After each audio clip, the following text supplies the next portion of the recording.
Okay, back with another YouTube video after a couple of months of hiatus. But yes, there we have the big Ecotech, still going well. Big Pajero still holding up to the test of time, but we have problems. Oh no. We have one problem. I want to put a snorkel in. Now, I don't want a snorkel that comes all the way down to here because I reckon that'd look freaking stupid as. We do have a battery relocation tray. We've got to move this to here and this up to here. Possibly a custom one. Possibly make this work. Don't know. But in other news, big serious news. If we look down the back here, let's zoom in a bit. The bell housing bolts have fallen out. Now, I can't remember if that was me not putting them in again after I got the engine in, but anyway, that's an issue. That's probably why my starter motor currently does not match up all the time. Next problem, engine problem wise, we have a leaking plenum. So there's air getting in between this seal here. So that's an easy fix. So I'll do that when I get time. Sorry for no videos for so long.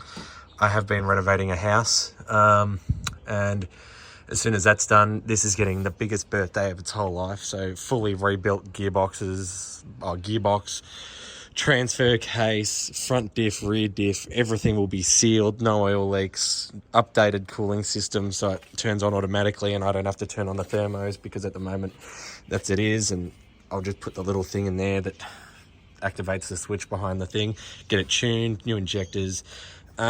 We did have a big problem the other day. That's why there's shit sprayed up all under the bonnet. We had the power steering pump explode. So now I've installed a Castlemaine Rod Shop power steering delete, which you have to grind off a section of the block. It's pretty good, pretty solid, ain't going nowhere. Engine's still running fantastically as usual. But yes, did throw a few codes after the power steering pump exploded. I think I've thrown that over here. Yes, here it is. So this bad boy was fucked. So that's in the bin. Then the reason why I'm not driving it at the moment, because before this I've been driving this bad boy not every day if you're Vic Roads, but we've had the master cylinder for the clutch go to heaven, so it's leaking profusely. It's leaked all over my new carpet. It's dripping down the pedal. So that is no good there. Everything else, gearbox leaks like an absolute motherfucker, but I think that's just a Mitsubishi thing. What else? Let's have a look. We are going to be doing the big brake conversion. So converting it from the single pot caliper, which is in there, to the 2-pot Gen 2 brakes. Then we'll be also getting either getting the KM145 gearbox rebuilt, which if we look up in there, KM145, KM145 gearbox rebuilt. And after all this is done, it'll be going in and getting fully engineered for the tyres, new suspension, everything. So big couple of weeks coming up. New brake booster coming in, probably an independent Willwood one, just so it stops with the new engine. What else? Bit of an update video, this one, because I've been working flat stick at the house, not doing anything to any cars. Oh, that's the one thing we did get. Sorry, there is shit everywhere here at the moment. Had a bit of a win. We do have here a very hard to find. That is a long-range fuel tank, custom built for the shorty. So got this for free off a bloke off one of the forums. He didn't have a use for it. I certainly do. So I'll be getting that fully sandblasted, fully cleaned. It's only got a BAS or a BA2 code on it, so no idea, but that will definitely be going in. That'll bring our total fuel up to 110 litres on board, plus the 2 jerry can holders on the roof. So that's happening.